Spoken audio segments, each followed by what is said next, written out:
They saw an old man in the back row, quiet, composed, easy to dismiss. What they didn't see was the storm he carried beneath that calm. He had watched injustice wear robes, listened to power, disguise itself as law, and stayed silent until now. He didn't stand to defend, he stood to expose. No anger, no shouting. Just the weight of truth wrapped in a badge they never expected. He wasn't just someone's godfather. He was the line between silence and reckoning. And when he spoke, the courtroom didn't just listen, it changed. Because the most powerful man in the room is often the one who waited the longest to speak. And when he does, everything stops. Where are you watching from, and what time is it right now? That morning, the courthouse smelled faintly of lemon floor polish and damp paper, like a place trying too hard to seem clean. The low hum of fluorescent lights filled the air as the bailiff's boots echoed down the marble corridor, each step steady, indifferent, and practiced. Marshal Gaines stepped through the tall wooden doors without looking back, his right hand loosely clutching a well-worn cap, the kind veterans wore more out of memory than ceremony. His boots moved slowly across the tiled floor, not from age, but from a lifetime of learning how to step into rooms that didn't want him there.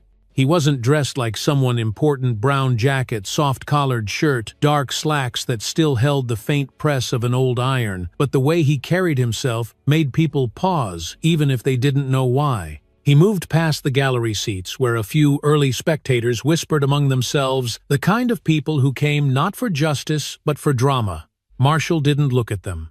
He didn't look at the flags or the seal on the wall or the security camera blinking above the bench.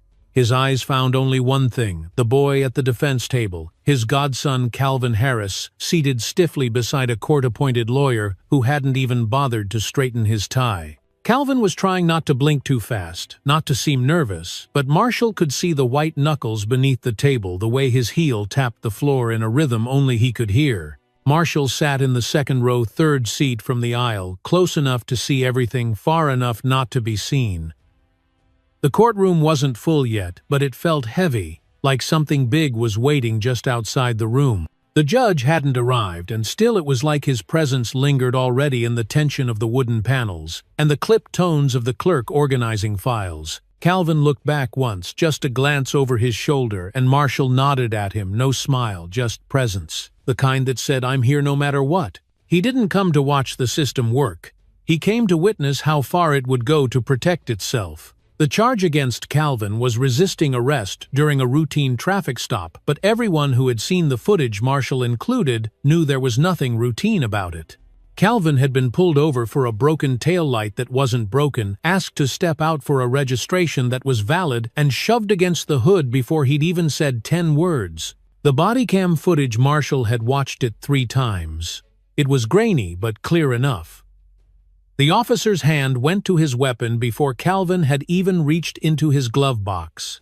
The fear in that boy's eyes, it was the kind Marshall had seen before on other battlefields, under different flags. A young clerk passed by carrying a metal pitcher, the water inside sloshing softly, and for a moment the memory of another courtroom tugged at the edge of his mind. Another boy, another trial, another time when the rules bent themselves around. The color of someone's skin. He shifted in his seat and adjusted his coat, the folded documents inside brushing lightly against his ribs. They weren't meant for today, not officially, but something in his gut told him the time might come. He had learned long ago to trust that feeling. Outside the windows, the morning light slanted across the parking lot in soft gold, illuminating the dew that still clung to the grass.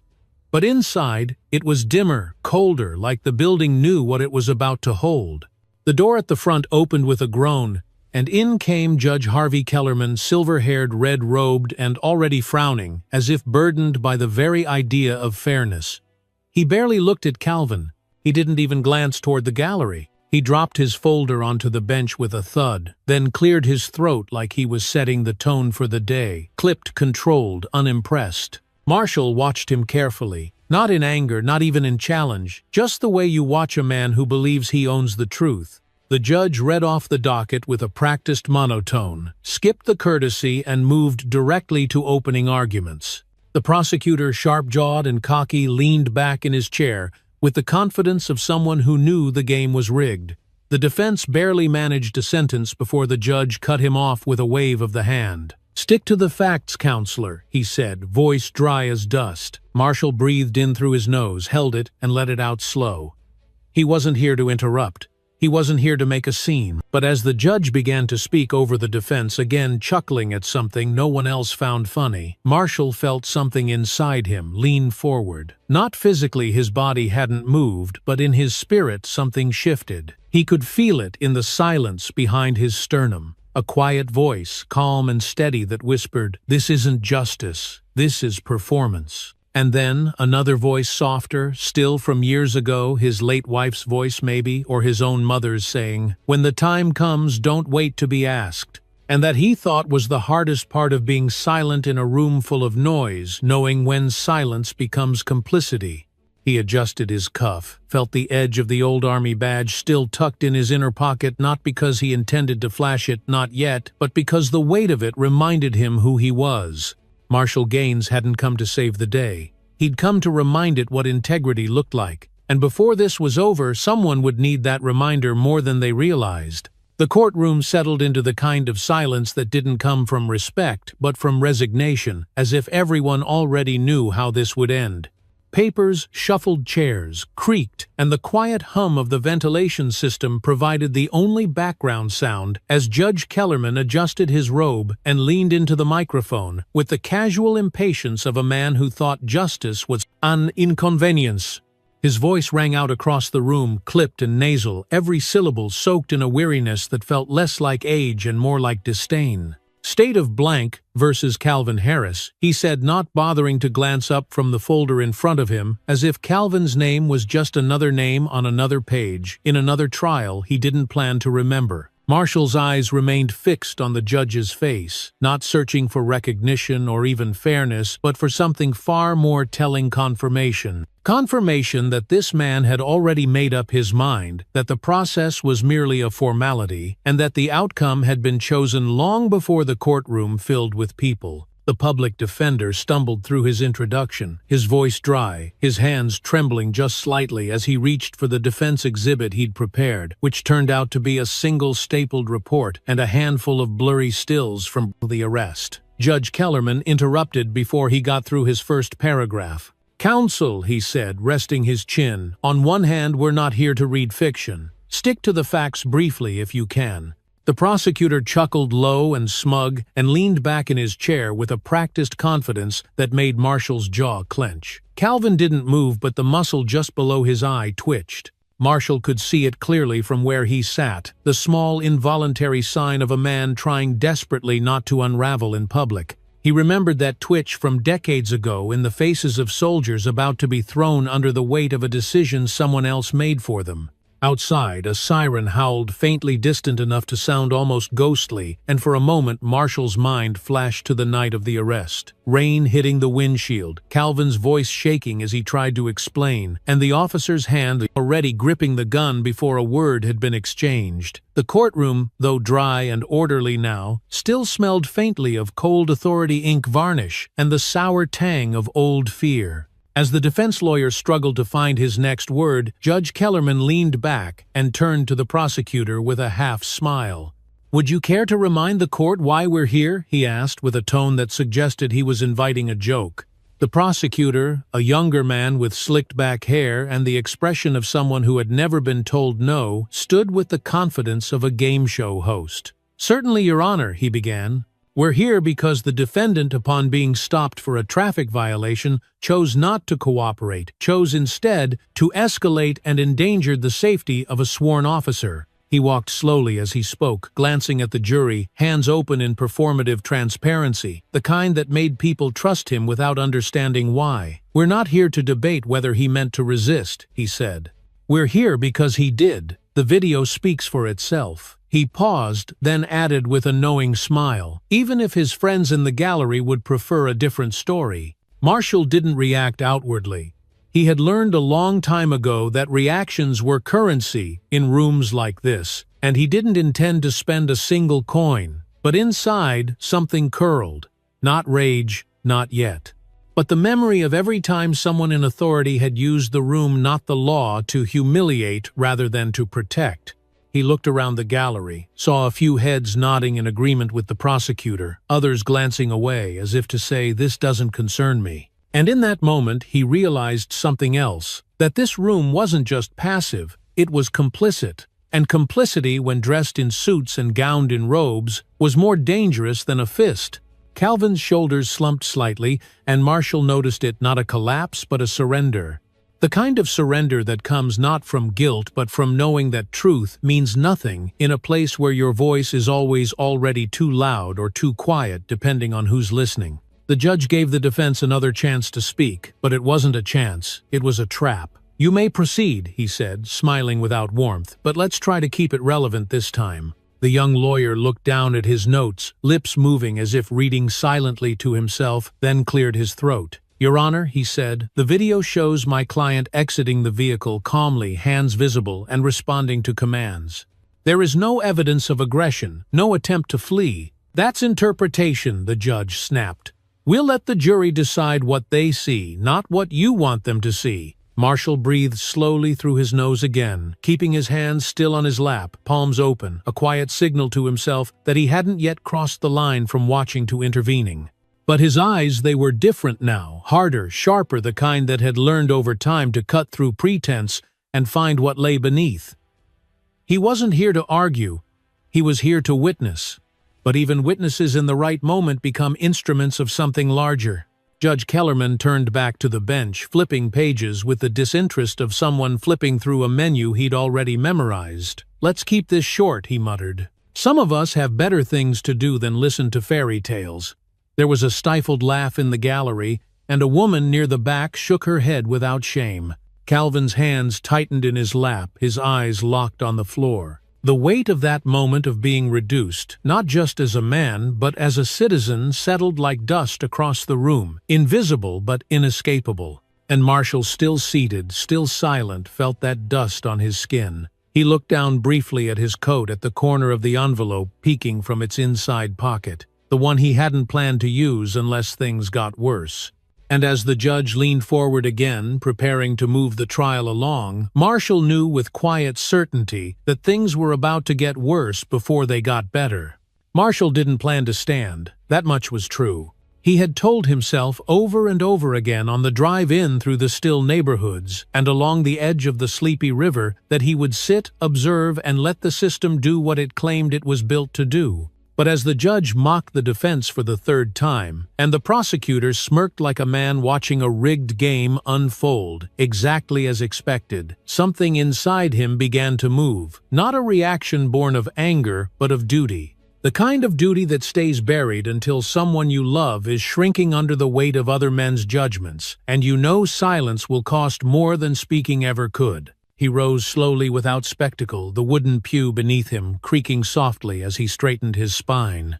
The sound was barely audible in the courtroom's stagnant quiet, but Calvin heard it, turned his head just slightly, and their eyes met his, filled with confusion, worry, and the raw edge of helplessness. Marshall offered nothing dramatic, just a single nod like an old soldier stepping back into familiar terrain. His steps were steady, deliberate, as he moved down the aisle toward the front, not with the desperation of a man crashing a trial, but with the posture of someone who had long ago earned the right to be heard. The bailiff shifted uncomfortably but didn't stop him. Perhaps it was the way Marshall walked or the quiet certainty that traveled ahead of him like a shadow. When he reached the barrier that separated the public from the proceedings, he paused just long enough for Judge Kellerman to notice him. "Your Honor," he said, his voice calm but not deferential, "I'd like to speak." There was a pause, brief but tense, as the judge looked up, his face already folding into disdain.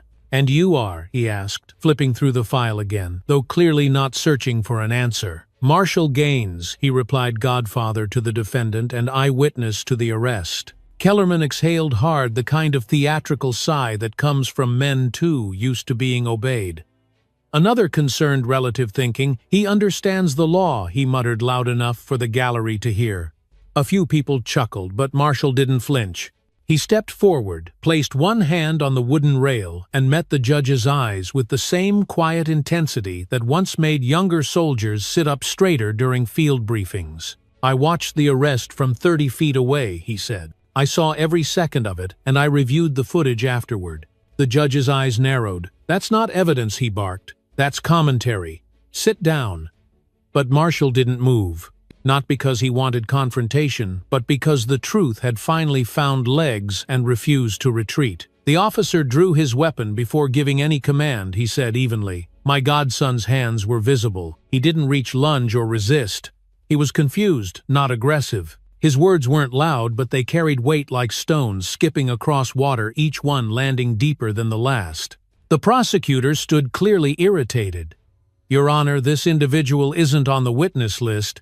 His remarks are inappropriate, but Marshall turned to him, and for a moment the younger man hesitated. Have you ever stood on a sidewalk while a weapon was aimed at someone you love? Marshall asked, not accusing, just curious. Because I have, and I know what it looks like when power is misused.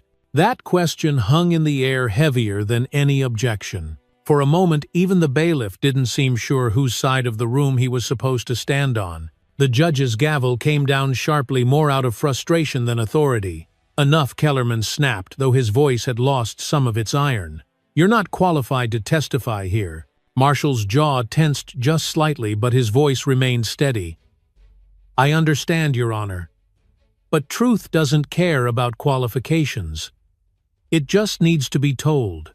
A hush settled over the room deeper this time, not the awkward silence of a misstep, but the pause people take when they know something important is happening, and they're trying to figure out whether to interrupt it or let it keep going. Calvin sat frozen, one hand gripping the edge of the table, the other resting on his lap, clenched into a fist he didn't seem to notice. The lawyer beside him said nothing. Maybe he was stunned, or maybe he knew there were moments when the rules must step aside for something larger to walk in. Marshall reached into his coat slowly, carefully, like someone retrieving a photograph from a funeral program, and unfolded a plain brown folder.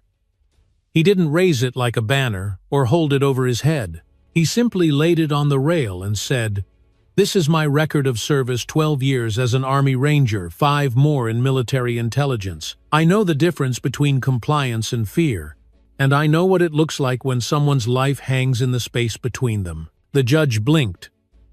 Once. Twice. He opened his mouth to speak, but no words came. He hadn't expected that folder. He hadn't expected the voice of authority to come from someone who wasn't wearing a robe or a tie or a badge. And that, Marshall realized, was part of the problem. People like Kellerman believed respect had to be earned through position, not through sacrifice. But Marshall knew better. He had worn silence for too long, and in this room, silence had become a mask for permission. He turned back to Calvin, whose expression had shifted from fear to something else, not relief, not yet, but recognition. The recognition that someone had chosen to stand up, not just for him, but with him. And that shift, Marshall knew, was the first step toward pulling a person back from the edge. I'm not here to cause a scene, he said now, facing the judge again. I'm here to remind this court that justice doesn't belong to titles. It belongs to truth. And with that, Marshall Gaines stepped back, not retreating but making room for what would come next, knowing full well the line had been crossed and there was no going back. The judge's face remained still for a moment too long, as if parsing Marshall's words through layers of disbelief, annoyance, and something unspoken, something that flickered behind the tight press of his lips and the sudden narrowing of his eyes. He adjusted his glasses with one hand, tapping the arm against his temple twice, before leaning forward again, voice flat and sharp. Mr. Gaines, this is not a forum for personal grievances, he said, his tone clipped like scissors through paper. If you want to submit evidence, do so through proper legal channels. Otherwise, I suggest you take your seat. Marshall didn't respond immediately. He let the silence stretch, not in defiance, but in discipline, giving everyone in the room a moment to sit with what had just happened. The kind of silence that wasn't empty, but full of memory, like the heavy air just before a summer storm breaks loose. He breathed in slowly through his nose, the breath steadying something deep in his chest, something that had shifted when the judge dismissed not just his presence, but his experience. Then, without breaking eye contact, he said, "With all due respect, Your Honor, I'm not here for permission. I'm here for accountability." There was no dramatic rise in volume, no fist against the table, no pointing finger. just words clear and grounded, anchored by a life that had learned the cost of being silent when it mattered most. The gallery held its collective breath, unsure whether to look at Marshall, or the bench unsure who now held the power in the room. Marshall's shoulders remained square, hands relaxed at his sides, but his voice carried the weight of all the moments he had swallowed truth in the name of patience. He had known men like Judge Kellerman before, officers in uniform, commanders behind desks, politicians behind microphones, who believed that rank alone made them righteous. He thought of Bosnia, of the rust-colored rooftops behind fences, and the way civilians had flinched at boots they didn't recognize. He thought of the southern checkpoint where he'd been ordered to observe only and had watched a young woman be stripped of her dignity while cameras stayed turned off. He thought of how those moments carved themselves into you, left you different, not broken but reshaped, like steel that had been bent under fire. Marshall cleared his throat quietly, then reached once more into his coat this time, pulling out a folded sheet, a photocopy of the Department of Defense record he'd carried for over a decade. "This," he said calmly, "is the only qualification you seemed to care about earlier." He laid it gently on the edge of the judge's bench without fanfare. Army Ranger, counterintelligence, 12 deployments, 5 commendations, 0 infractions. I've spent more years watching abuse of power than most people in this courtroom have spent learning about it. Judge Kellerman didn't move at first, but his hands curled slightly at the edges of the bench, fingers tightening as if grasping for a composure that had started to slip. "That's irrelevant," he said, though his voice wasn't as sure as before. "Your military service, admirable or not, has no bearing on this case." "It has every bearing," Marshall replied, still soft-spoken but unyielding. "Because I know what fear looks like. I know what it means to follow orders, and I know when someone in uniform steps over the line." His eyes locked onto the judge again, not with challenge but with clarity, and I saw that line crossed in broad daylight. At the defense table, Calvin had stopped fidgeting. His hands, which had been trembling moments earlier, now lay flat against the polished surface fingers, splayed like he was grounding himself. His lawyer glanced at him, then at Marshall, then back down at his notes, eyes wide but quiet. The prosecutor stood again, clearly rattled, and raised his hand as if signaling a referee. "This is a courtroom," he said, trying to reclaim the narrative. "We follow procedure here. Testimony like this is outside protocol." But the judge didn't immediately back him up, and that pause, however brief, was all Marshall needed to know. The balance had shifted, even if only slightly. Power in a courtroom was often invisible, wrapped in robes and rituals, but truth had a way of making itself seen. Marshall turned back toward the gallery, and then to the jury, his gaze steady but unintrusive. "I'm not asking for sympathy," he said. "I'm asking for scrutiny." Outside the tall windows, a faint breeze stirred the leaves on the courthouse lawn, the sun inching across the sky in slow golden arcs that now angled through the glass and caught in Marshall's silver-streaked hair. For a second, everything stilled. No papers rustled, no chairs shifted, no coughs echoed, just that soft, golden hush that sometimes follows the moment when something important has been said and people are still trying to figure out what it means. Judge Kellerman finally spoke again, his voice quieter than before, almost reflexive. "You've made your point, Mr. Gaines." But there was no real command in the words, just acknowledgement and maybe the beginning of understanding. Marshall nodded once, took a single step back, and let his hand fall away from the bench. His breathing remained steady, but inside, the weight in his chest shifted slightly, not gone, but lighter, like a load shared. As he returned to his seat, the wooden floor creaked beneath him, again softer this time, like the room itself was no longer resisting his presence. He didn't glance at the gallery, didn't acknowledge the murmurs or the uncertain looks that followed him. He just sat down slowly and deliberately, folding his hands in his lap like he had done 1,000 times before in moments of uneasy waiting. The courtroom began to move again, papers resumed their shuffling, the prosecutor leaned back in his chair, and Judge Kellerman cleared his throat and reached for his gavel. But the silence that had fallen earlier didn't vanish entirely.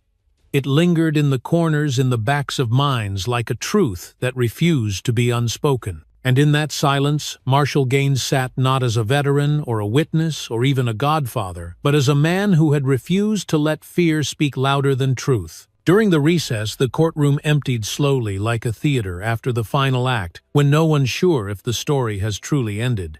The judge disappeared behind his chamber door with a rustle of robes and a final glance over his shoulder, while the clerk tidied the desk with mechanical gestures, her face giving away nothing of what she might have felt.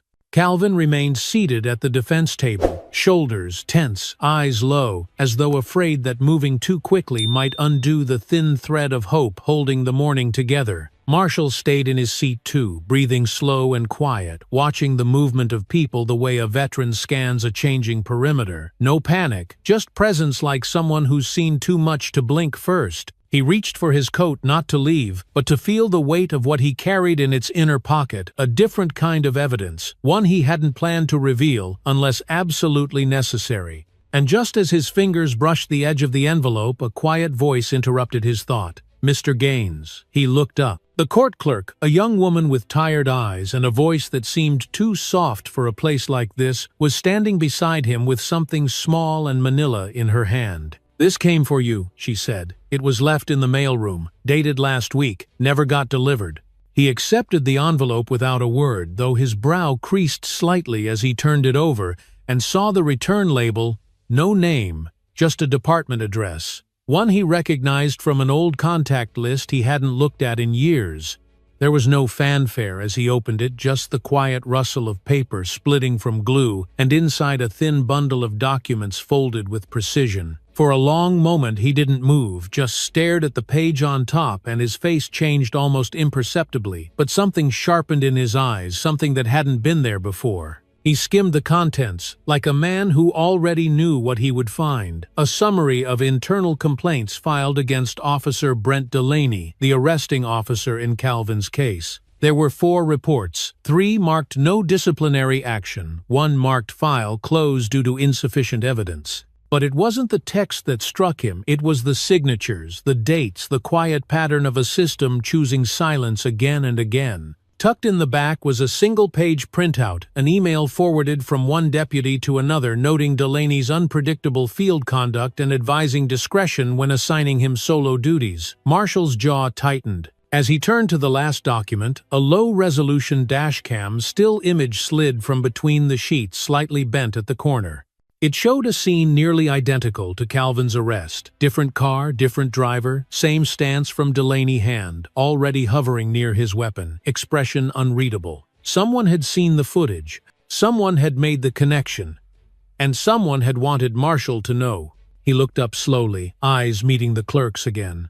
"Do you know who left this?" he asked, his voice calm but not casual. She shook her head gently. "I just found it in the drop bin," she replied. "But I figured, if anyone should see it, it's you." Marshall nodded, once more of a silent acknowledgement than gratitude, and carefully folded the pages back into the envelope, sliding it into his coat again, like a soldier holstering a sidearm after inspection. As the gallery began to refill with the return of jurors and spectators, Marshall leaned forward slightly, resting his elbows on his knees, eyes fixed on the door through which the judge would soon re-enter. He wasn't sure what moved him more, the contents of the file or the quiet decision of whoever had chosen not to forget it, because that's what resistance looked like sometimes. Not marches or microphones or slogans, but a file left in the right hands at the right time, without credit, without a name. He glanced at Calvin, who still hadn't spoken, and thought about the number of times young black men like him had been dragged into systems they never built, expected to answer for fears that weren't theirs, expected to stay calm while someone else decided what reasonable suspicion looked like. Marshall had lived long enough to know how many of those men never walked out the other side. But he also knew that moments like this, quiet ones, uncertain ones, were where the course of things could shift. A soft murmur filled the courtroom again, as lawyers returned to their seats, and the bailiff took position by the door. The judge's clerk signaled that the session would resume in 2 minutes. Marshall sat back, closing his eyes briefly, not to rest, but to focus, replaying every line of the report, every timestamp, every hesitation in the language of the summary. He knew exactly what to do next, and he knew it wouldn't be welcomed, but it would be necessary. When he opened his eyes, the room felt smaller, somehow more contained, as if the story had drawn tighter around its own truth. Outside the window, the wind had picked up slightly, pushing a few leaves across the concrete walkway, like tiny messengers arriving just a beat too late. Marshall adjusted his collar and exhaled steady and slow, like a man preparing not for confrontation but for clarity. In a place that had spent years pretending not to see the time, had come to make sure it couldn't look away. When the courtroom reconvened, the mood had shifted in ways that no one could quite name, but everyone felt. It was in the way the jurors returned to their seats, a little slower, their eyes more alert, scanning the room as if trying to catch something they had missed before. It was in the way the bailiff stood with a little more tension in his shoulders, like a man aware that the air around him had grown heavier. Even the prosecutor's once effortless swagger had turned slightly rigid, his fingers tapping a rhythm on the table that didn't match his breathing. And at the center of it all, Marshall Gaines sat upright in his seat, calm on the outside, but carrying something different now, a quiet urgency sharpened not by adrenaline, but by the certainty of what needed to be done. The judge stepped back into the chamber with the same habitual confidence, but there was a brief hitch in his stride, the faintest pause as his eyes passed over Marshall, and then flicked toward Calvin, who was no longer slouched but sitting with his back straight and his chin lifted, not defiant, but present fully. Judge Kellerman didn't comment on the earlier disruption, didn't acknowledge the undercurrent still pulsing through the room. Instead, he adjusted his robe, cleared his throat, and said, "Let's proceed." Marshall stood before the judge could call the next witness. "Your Honor," he said, tone steady but unmistakably different than before, "I request permission to submit new evidence to the court." The room shifted again, small movements, heads turning, shoulders squaring, as if everyone instinctively knew that whatever was about to happen wasn't in the script. The judge raised an eyebrow, clearly irritated, his voice low and curt. "Unless you're speaking as counsel, Mr. Gaines, I suggest you sit down." But Marshall remained standing, hand reaching slowly into his coat to retrieve the sealed envelope. The one that hadn't been part of any filing, hadn't passed through the hands of a clerk or a chain of custody. "This was withheld," he said plainly. "It contains records of prior complaints against Officer Delaney, including a dashcam image almost identical to the footage from Calvin's arrest." He held the envelope out without moving forward, allowing the clerk to cross the room and take it from his hand. The judge frowned but nodded almost reluctantly and gestured for the contents to be reviewed. The clerk moved quickly, efficiently scanning the summary, then leaning in to whisper something to the judge, something low and clipped that caused his eyes to twitch just once. The prosecutor stood abruptly. "Objection, Your Honor. This is irregular and potentially inadmissible. We haven't verified its source," but Judge Kellerman cut him off with a wave of his hand, the same wave he'd used earlier to silence the defense. "I'll allow it," he said, his voice tight. "For now." Marshall nodded once and turned toward the screen where evidence had been presented earlier. "May I approach?" he asked, and the judge didn't answer, just gestured wearily toward the projector. It was the kind of permission given when a man senses control slipping from his grip and tries to pretend he still holds it. Marshall walked to the center of the courtroom, unhurried, with the kind of movement that commanded attention not by demanding it but by assuming it. He held the remote in one hand and clicked to the first frame of the video from the day Calvin was arrested.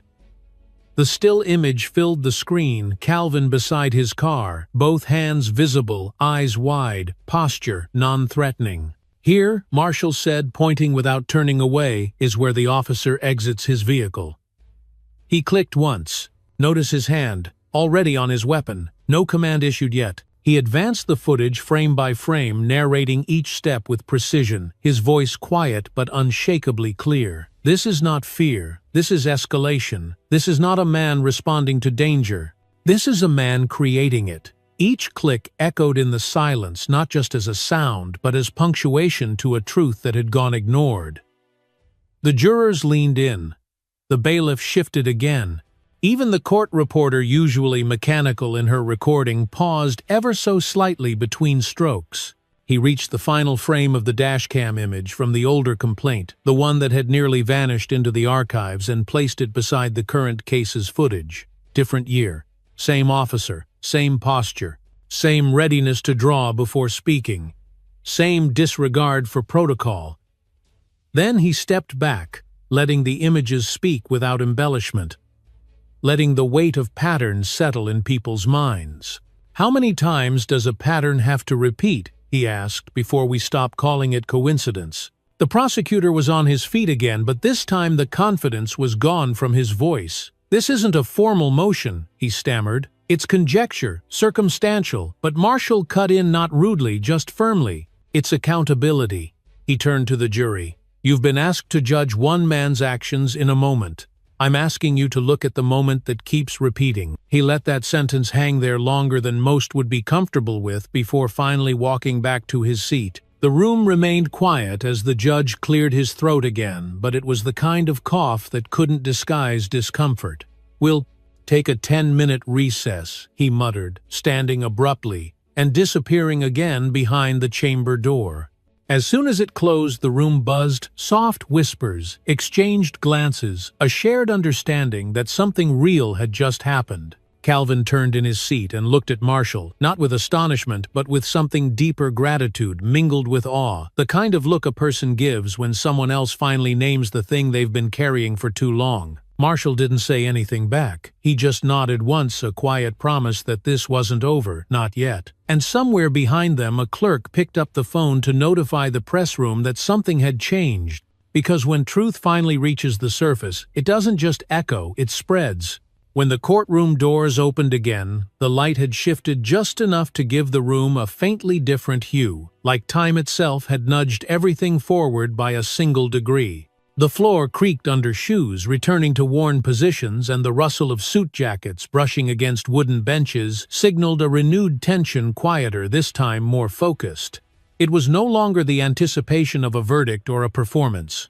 It was the stillness that comes when people realize they've been watching something bigger than they expected, and now have to decide what to do with it. Marshall didn't speak as the judge returned. He didn't need to. The weight of what had been shown before the break was still thick in the air, sitting like dust in the sunbeams slanting across the floor. Judge Kellerman moved with less confidence than before, the careful straightening of his robe, a little more drawn out the clearing of his throat, less commanding than habitual. He settled behind the bench, stared down at the documents still scattered across his desk, and tapped one knuckle twice before finally speaking. "We'll resume," he said, his voice flatter now, trying to reach for the rhythm he once owned. "The jury will disregard commentary outside formal evidence." But his words faded slightly at the end because even he seemed unsure whether that order still carried the same weight. The prosecutor leaned in, attempting to recover momentum, flipping through his binder with quick, practiced fingers as if facts alone could erase what had just happened. "Ladies and gentlemen," he began, turning slightly to the jury, "while the defense has made a compelling emotional argument, we are here to examine legal facts, not moral narratives." He gestured toward the still images left frozen on the screen. Delaney's posture, Calvin's expression, the mirrored moment from a different year. "Let us remember," he added, "that every situation is unique, and drawing comparisons across unrelated incidents can be misleading." But no one moved. The jury remained still. Even the gallery had gone quiet again, their attention no longer flickering between movements, but anchored fully, now centered on the space between what was said and what had been seen. Marshall watched all of it, his eyes sharp, unblinking, taking in the effort to regain control, the desperate reach for authority that no longer landed cleanly. He wasn't gloating, he wasn't satisfied. He was watching a system try to course-correct itself with words that no longer felt true. He thought about how many years people like Calvin had been told to wait, to trust, to let the process work. He thought about all the silent files, the misplaced reports, the officers protected by paperwork instead of principle. And as the prosecutor spoke in circles, Marshall's mind wandered not out of disinterest, but out of clarity. He had done his part in the open, and now he needed to prepare for the part that came after. Because truth alone didn't change outcomes. It had to be followed, defended, and repeated again and again, until there was no more room left for denial. At the defense table, Calvin's fingers tapped gently against his thigh, barely a sound, more like a nervous code only Marshall could hear. He glanced at the boy, still a boy in many ways, and saw the same face from that night years ago standing on a curb outside a holding cell, eyes wide and desperate, asking, "Why me?" But this time Calvin didn't look away. He was tired, yes, and bruised by the process. But something had shifted behind his eyes too. It wasn't just fear anymore. It was understanding, like a man watching himself be rewritten by someone who finally refused to let the old story stand. The prosecutor's voice wavered slightly. As he closed his remarks, a subtle crack that might have passed unnoticed if the room hadn't been so quiet. "We ask you to focus on what the law demands, not what emotion provokes," he said, and then he sat a little too quickly, as though glad to be finished. The judge nodded without speaking, then turned to the defense, gesturing for closing arguments. Calvin's lawyer, who had remained quiet for much of the day, stood slowly. He didn't clear his throat or shuffle notes. He didn't even walk forward. Instead, he placed both hands on the table and looked at the jury. "You've seen what you need to see," he said. "You've felt what you need to feel. There are days when the law speaks clearly and days when it stutters. Today, it needs your help to speak right." He sat down without another word, leaving the silence intact. Not one juror shifted. Not one pair of eyes left his face. It was the first time since the trial began that his voice hadn't been cut off. Marshall's hand rested against the side of the bench, the edge of the file inside his coat pressing gently against his ribs like a heartbeat. He wasn't anxious, but he was alert, aware that this was the moment where everything hung in the balance, and the jury had to choose whether to believe what they'd seen with their eyes or what the system had trained them to hear. It was always a hard thing to ask people to choose between comfort and truth, but that was the real verdict being decided now, one that would ripple far beyond this room no matter what the paperwork eventually read. The judge stood once more, stiff in his movement, and addressed the room with practiced authority. "We will now recess for deliberation," he announced. "Jurors, you are instructed to review only the evidence presented in this courtroom." But again, the sentence landed differently now, as if even he knew the boundary between evidence and reality had been blurred beyond repair. As the jury filed out in silence, Marshall exhaled slowly through his nose and let his eyes drift toward the door they had passed through. His body remained still, but inside, everything was waiting. Not hoping, not assuming, just waiting. Because he had done everything a man could do without crossing the line into something he could never come back from. And now it was in their hands. But as he sat there, the faintest sound reached his ears. A whisper at first, somewhere in the gallery, then a low murmur that grew from one corner of the room to another. It wasn't disruption, it was recognition. The shift was happening not in shouts, but in shared silence, in a collective breath being held across a room that had finally begun to remember its purpose. And Marshall, still sitting, still steady, knew in that moment that no matter how the verdict came down, something had already changed. The door to the jury chamber hadn't yet closed when Marshall stood again, not rushed, not prompted, just moved by something that had settled quietly in his chest. The courtroom wasn't loud, but neither was it silent. It breathed now like a living thing awakening from a long sleep filled with the weight of words that had finally been spoken out loud. As Marshall stepped forward, the judge looked up with a tired frown, his hand already inching toward the gavel as if preparing to reassert control with sound alone. But Marshall didn't raise his voice, didn't approach the bench. He simply reached into the inner pocket of his coat and pulled out something small, dark, and worn from time. It was a leather badge wallet, the kind issued to men whose service happened behind closed doors and whose sacrifices were rarely listed in public speeches.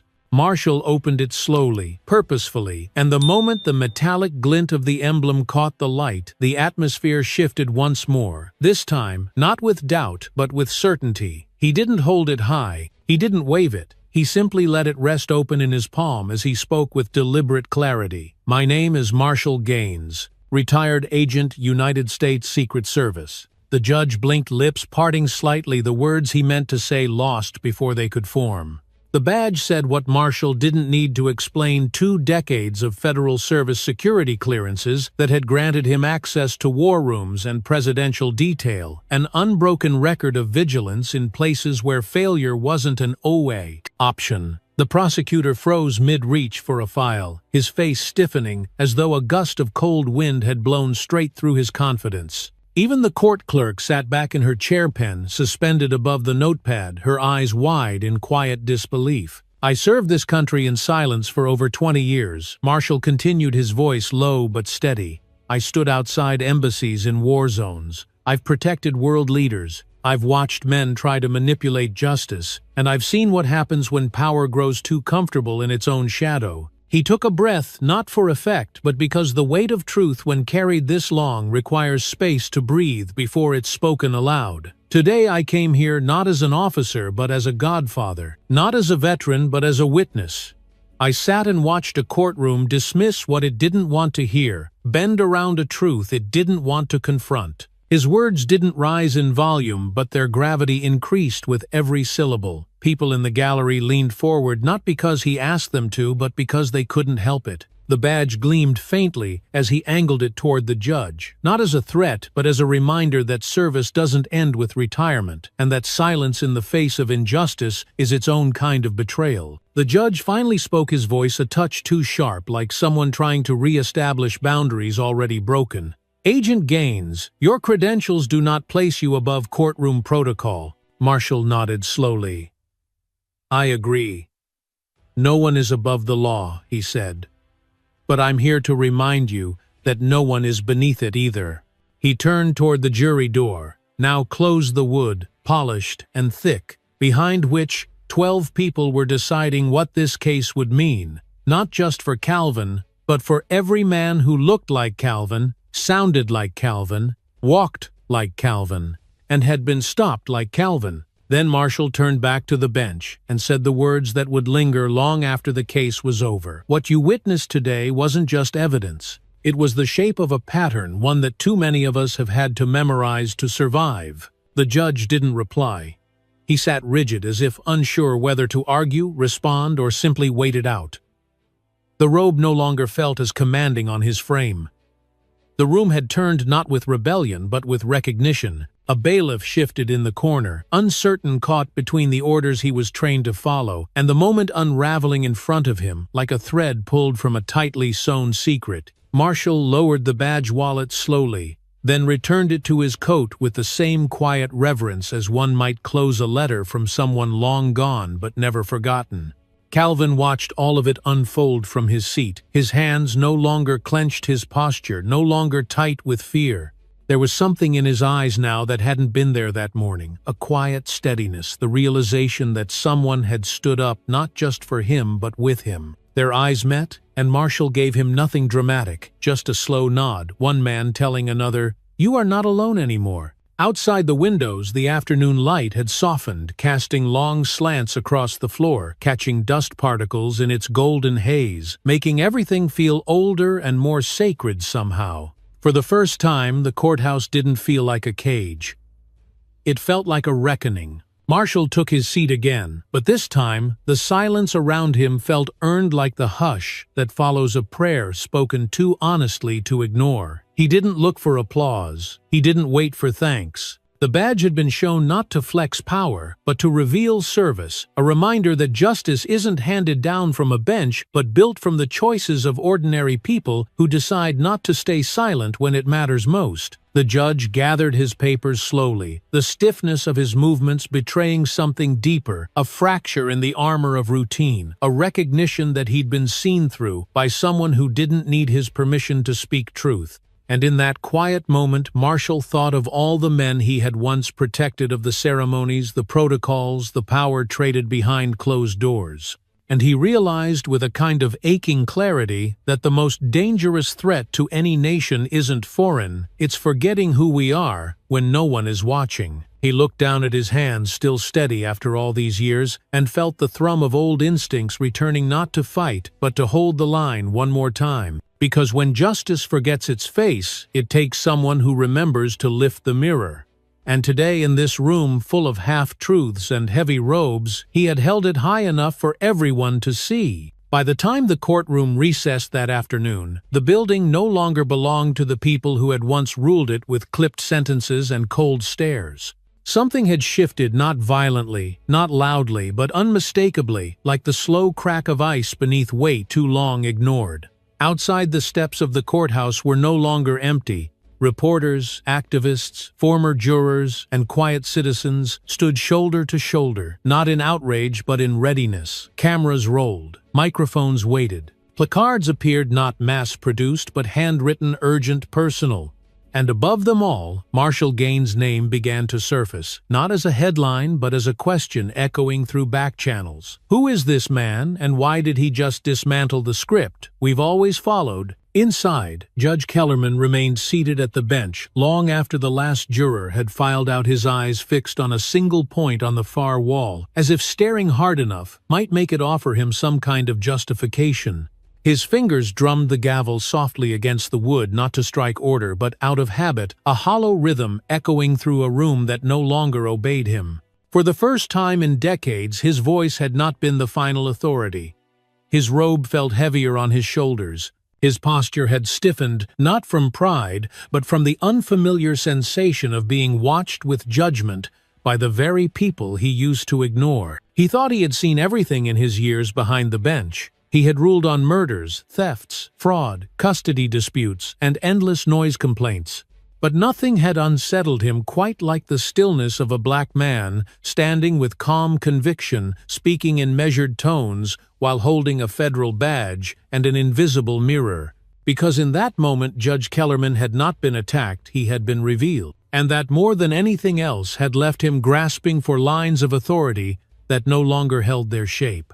The media was already moving faster than the courthouse itself. Within an hour, local news stations had picked up the footage. Cell phone clips from the gallery audio ripped from the live stream, shaky zooms that captured Marshall's badge in his hand, and his words hanging in the air like quiet thunder. By evening, national commentators were weighing in. Some called it the most honest moment in a courtroom all year. Others called it dangerous, an erosion of judicial decorum. But the truth, as always, did not need consensus to exist. It just needed space to land. Marshall watched none of it unfold. He sat quietly on a stone bench just outside the building coat, unbuttoned fingers laced loosely in his lap as the wind tugged gently at the edge of his sleeve. People passed him without recognizing his name. A few glanced his way, unsure whether to speak or keep moving. One woman in her 60s, silver hair pinned neatly behind her ears, paused, just long enough to say, "Thank you," before walking on, her voice cracking softly in the last syllable. Marshall didn't reply. He just nodded, offering a silent acknowledgement of something larger than words. From where he sat, he could hear the murmurs of reporters in the distance, each crafting their version of the day's events, reducing hours of tension and truth into 20-second headlines. He knew they would miss things: the stillness in Calvin's shoulders after the badge was revealed, the split-second look on the prosecutor's face when the courtroom no longer belonged to him, the quiet exhale from a juror who had been holding her breath since morning. These were the details that didn't fit neatly into a news cycle, but they were the ones that mattered. The ones that told you when history had tilted even by an inch. Back inside, the courthouse halls buzzed with quiet conversations between staffers who no longer spoke with certainty. The clerk who had handed Marshall that envelope now sat at her desk, staring at her screen but seeing nothing, her thoughts pulled somewhere between guilt and gratitude. The young deputy by the security scanner told his partner, "I didn't think he'd do it. I didn't think anyone would." And the partner, a man who had worked that door for 13 years, just said, "He didn't flinch. That's what got me. He never flinched." At the far end of the hall, a door opened and a man in a faded blue blazer stepped inside, holding a slim folder under one arm. His gait was slow, cautious, but not weak. It was the walk of someone who had been waiting a long time to speak and wasn't sure the moment would ever come again. His name was Warren Blackwell, a name the city had long forgotten, buried under bureaucracy and early retirement paperwork. But Marshall remembered him. They had crossed paths once years ago during a training seminar on ethical use of force protocols. Back then, Warren was a lieutenant with promise. Now he was a man with receipts. He found Marshall in the corridor and stood there silently for a few seconds, the folder still under his arm. "I saw what you did," Warren finally said, his voice thick with something old and painful. "And I realized I'd already lived this once and stayed quiet." Marshall looked up at him, then down at the folder, already guessing what was inside. "Delaney," he asked. Warren nodded. "I filed a complaint 5 years ago. Said he was escalating stops." They said I was unstable, made me retire early.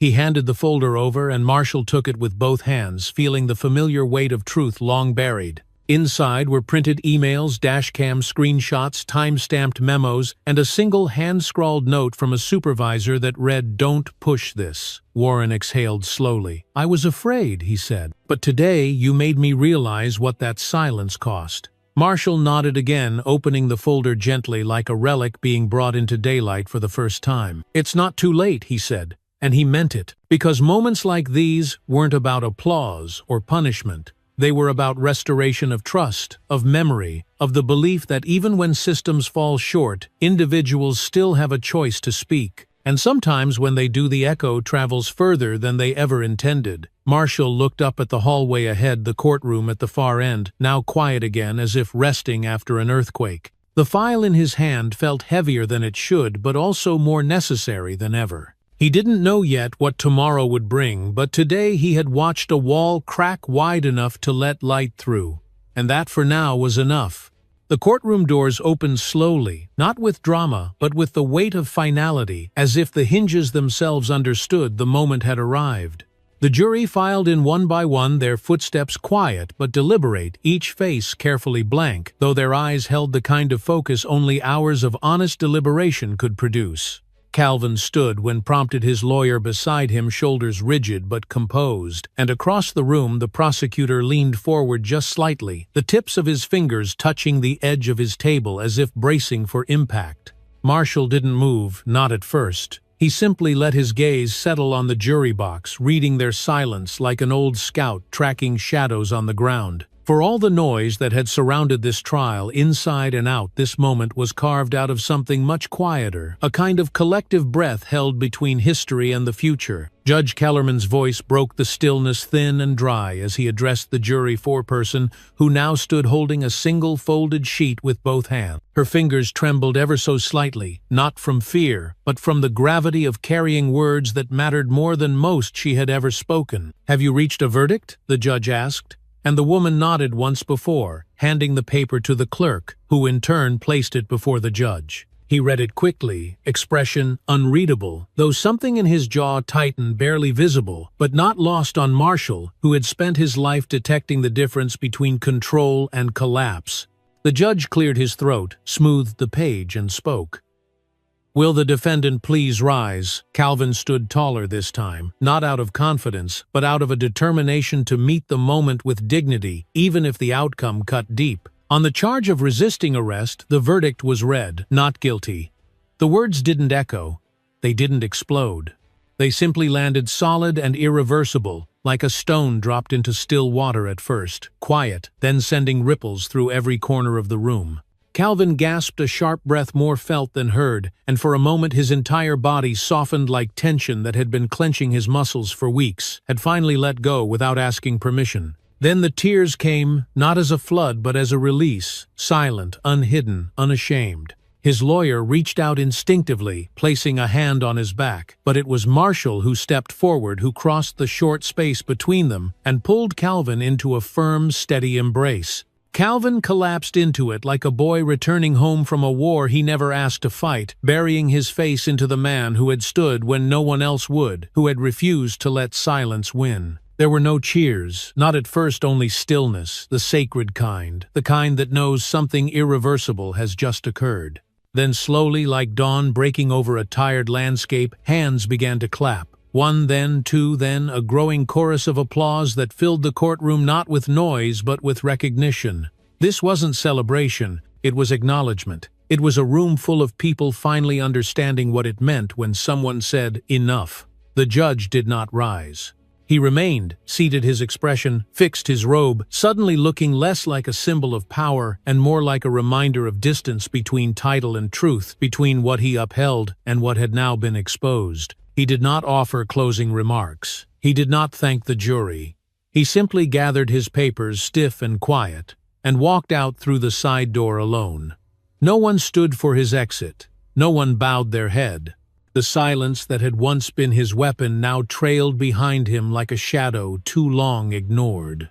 Marshall watched him go, not with triumph, but with the heavy awareness that justice doesn't always arrive with grace. It sometimes limps in after a long, painful fight. Calvin, still holding on to Marshall, whispered, "Is it really over?" And Marshall answered, "This part is." His voice was soft even, but carried the weight of everything it had taken to get there, every buried report, every insult unchallenged, every man who'd been stopped and never got a chance to stand up again. The clerk signaled that they were dismissed, and slowly the room began to empty. Outside the building, the light had begun to change late afternoon, casting long shadows across the courthouse lawn where reporters, supporters, and strangers waited, phones, raised voices, buzzing the city's pulse, quickening with every minute. Marshall placed a hand on Calvin's back and guided him toward the door. They didn't rush. They moved with the pace of men who had nothing left to prove, only something left to carry. As they stepped outside, the noise hit like a wave, not angry but alive. Cameras flashed, voices called their names, microphones reached toward them, each one demanding a soundbite, a quote, a headline. But Marshall didn't speak. He didn't raise a fist or deliver a speech. He simply kept walking steady and unshaken, his presence saying what words never could. At the edge of the crowd, a young boy held a handmade sign that read, "Protect truth, not power," and Marshall paused just long enough to read it aloud, nodding once before continuing forward. That nod said everything. It said the story wasn't over. It said that justice isn't a moment, it's a movement. And it said, most of all, that today belonged to those who refused to be silent when it counted most. By nightfall, clips of the verdict had spread across the country. Commentators debated, families discussed, teachers printed transcripts. The story had left the courtroom. It had become something more. But inside Marshall, there was no sense of finality. There was only the quiet understanding that the fight for truth doesn't end with one verdict. It begins again every time someone decides to stand when the world tells them to sit. And as the crowd pressed forward, hoping to capture a piece of the moment, Marshall and Calvin kept moving not toward the cameras, but toward the future, toward something harder, quieter, and more important than victory healing. 3 days after the verdict, the courthouse lawn was quiet again. Its grass neatly trimmed, the steps washed clean by an early morning rain. The protest signs were gone, the news vans had moved on, and the yellow security ropes that once marked where people could and couldn't stand had been quietly rolled away like an apology no one said out loud. But the echo of what happened still hung in the air, not in sound but in memory, like the scent of smoke that lingers long after the fire is out. Inside, the halls had returned to their usual rhythm, papers, shuffled footsteps, measured voices lowered, but there was a new kind of awareness tucked behind every glance, as if the building itself had been taught to listen. Marshall stood alone at the far end of the lobby near the tall windows, his reflection faint in the glass framed by morning light and the quiet hum of a heating vent above. He held a small envelope in one hand, the kind printed with a seal at the corner, and a name typed in formal font, United States Senate Committee on Civil Rights Oversight. The message inside had been brief, an invitation to appear as a voluntary witness in an upcoming hearing regarding systemic misconduct, use of force policy, and judicial accountability. He read it once, then again, not because the words were complicated, but because their weight felt familiar. The kind of weight that doesn't surprise you but still makes you pause. He thought about saying no, thought about how many years he'd already given, how many stories he carried that had never been told. But then he thought about Calvin, about the moment in that courtroom when a boy-turned-man had stood alone until someone stepped beside him. And that was all it took. That was always all it took. Later that week, Marshall found himself seated before a polished oak table inside a hearing room that smelled faintly of dust, ink, and air conditioning. The walls were lined with shelves holding thick blue volumes no one had read in years, and the overhead lights gave everything a faint yellow hue that made the room feel older than it was. Across from him sat the committee senators with solemn faces, aides scribbling behind them, microphones positioned to catch every syllable. But Marshall didn't lean forward. He didn't clear his throat or shuffle papers. He simply sat still, his hands folded gently in front of him, the same way he had sat through debriefings, intelligence briefings, and military funerals. Calm, measured, resolute. When they asked him to begin, he didn't tell them a story. He told them the truth.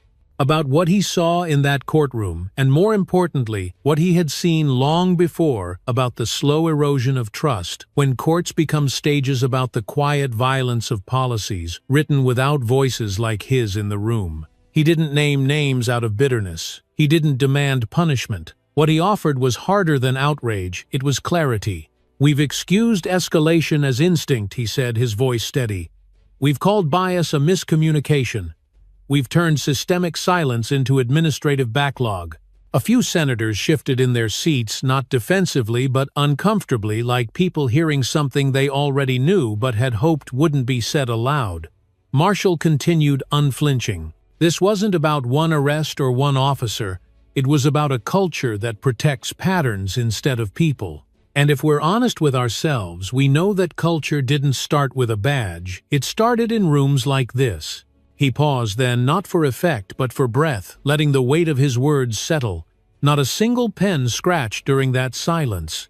One senator leaned forward and asked, "What would you recommend we do differently?" And Marshall's reply came not as a speech, but as a quiet offering. "Start by listening to the people you usually dismiss. Let the stories you ignore become the policies you rewrite. And stop pretending justice means the same thing to everyone when the doors they walk through don't open the same way." Afterward, he didn't linger. He walked out the side door, down the long marble hallway, past portraits of men, whose names history preserved, but whose decisions were no longer enough. The cool air outside hit him gently, and he pulled his coat tighter, not against the cold, but against the memory of all those who never got a chance to speak in a room like the one he'd just left. He didn't feel like a hero. He felt like a messenger carrying something too important to keep to himself. That same week, in a quieter part of the city, Calvin stood in line at the admissions office of Howard University School of Law. The building was old, dignified with brick walls and iron railings that curved like history itself. He held a folder under his arm, a fresh stack of registration forms in his hand, and a quiet sense of direction humming beneath his ribs. He hadn't spoken much since the trial. There hadn't been time, or maybe words had simply needed to grow into something more than reaction. But now, as he waited to sign his name, he felt it not closure, but beginning. When the clerk called him forward, he stepped to the counter with steady hands. His name had changed in tone since the trial. It no longer felt like something to defend. It felt like something to build from. The woman behind the counter smiled as she checked his documents, unaware of the headlines or the cameras or the courtroom. She only saw a young man choosing his future. "Welcome," she said. "What brings you to law school?" Calvin looked down for a moment, then up, and answered with a voice calm but clear. "Because someone stood up for me, and now I want to stand for others." And somewhere across town, Marshall sat at his kitchen table with a cup of black coffee, cooling beside a folder of case notes. He read slowly, taking his time, not because he needed to remember, but because remembering had become his way of making sure none of this faded. He didn't need to be in the room anymore. Calvin had walked through that door, and the system, still flawed, still tired, had just been reminded that a man with a story and a badge could still change its course. Sometimes all it takes is for one person to stop waiting for permission and start speaking like justice is already listening. The sky over the Capitol that morning was clear, not with the dramatic blue of a postcard, but with the softness of something earned, gentle clouds drifting like slow thoughts across a sky that no longer needed to announce itself. There was no ceremony planned, no speech scheduled, and no cameras waiting on the marble steps that led to the quiet plaza at the foot of the monument. It was still early, the city not yet fully awake, and the streets held a kind of stillness that belonged to people who knew how to rise before the noise. Marshall Gaines walked alone, hands tucked in the deep pockets of a dark wool coat, his pace unhurried, as if each step was meant to trace not just a path, but a memory. He passed joggers with earbuds, a young mother pushing a stroller, a groundskeeper, sipping coffee from a paper cup, all of them caught in the rhythm of a city that keeps moving no matter what it's witnessed. And yet, despite the ordinariness of it all, something in Marshall's stride suggested that this moment was different, that this walk was more than a walk, that this day had been circled in his mind long before it ever arrived. When he reached the end of the path, he stopped in front of the flagpole, tall and slender against the morning light, its rope swaying gently in the breeze like a breath being held just beneath the surface. He looked up. The American flag flapped steadily above him, red and white stripes curling and uncurling like threads in the wind, the blue field rippling quietly, refusing to be still. For years that flag had been background seen from rooftops through security details across embassy fences, but never quite felt. It had been something to guard, something to salute, something to stand beneath when others spoke about freedom. But this morning it was different. This morning it looked like something he'd finally earned the right to face on his own terms. He didn't speak. He didn't need to. The silence held everything it needed to. The memories, the bruises, the trials, some in courtrooms, some in barracks, some in the hidden corridors of power where decisions were made without consent.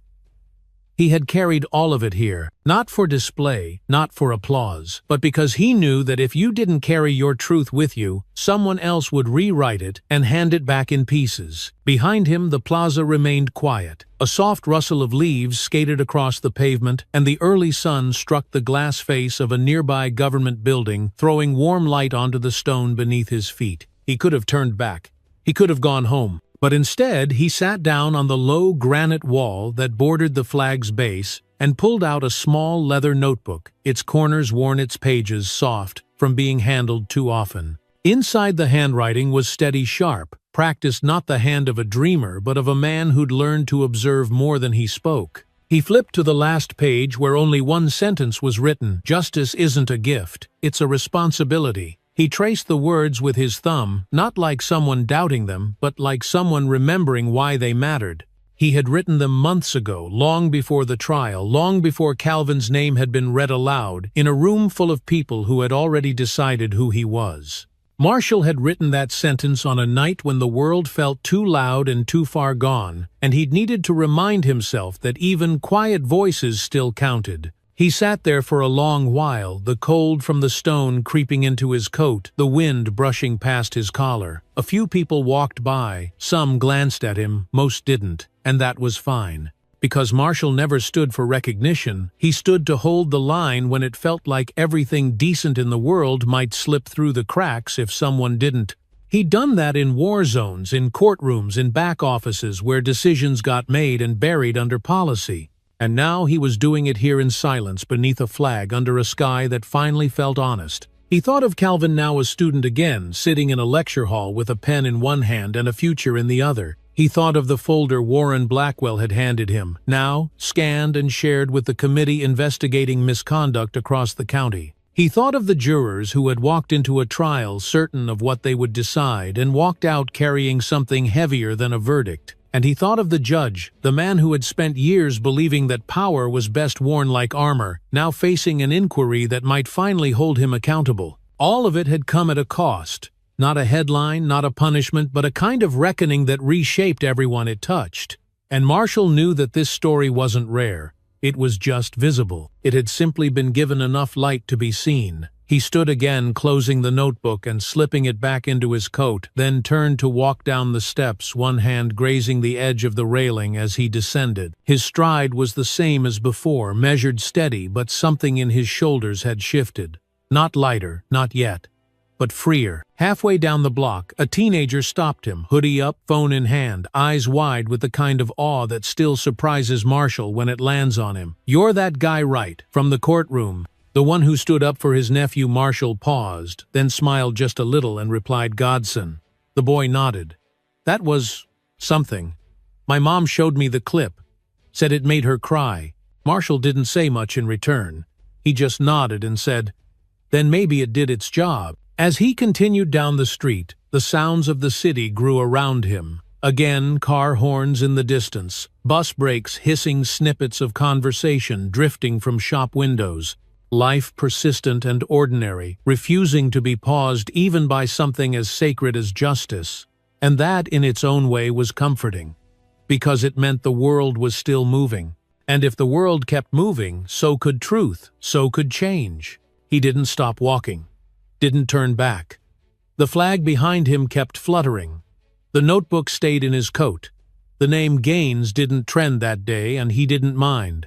Because the story had already done what it needed to do. It had spoken loudly enough that silence would never feel safe again. And Marshall, having carried that truth for far too long, finally felt what it meant to set it down, not in surrender but in peace. What we just witnessed wasn't just a courtroom drama, it was a lesson in courage, legacy, and the quiet power of standing up when no one expects you to. This story reminds us that justice doesn't begin in the hands of those with titles or robes. It begins with ordinary people who refuse to stay silent in the face of wrong. It teaches us that the fight for dignity and truth often starts in small, unnoticed moments. A man choosing to speak a forgotten file finally delivered a younger generation, watching carefully to see what integrity looks like in action. For those of us who've lived long enough to know how systems bend and people break, this story isn't just moving, it's familiar. And it tells us this: we are never too old to make a difference, never too tired to stand for what's right, and never too forgotten to be the voice that others lean on. Whether you're a veteran, a parent, a teacher, or just someone who still believes in fairness, the choices we make, especially when no one's watching, are what define us. So if this story spoke to something in you, if it reminded you of someone you once were, or someone you still hope to be, don't let it end here. Share it, talk about it, pass it on. Because stories like this aren't just meant to be heard, they're meant to be remembered.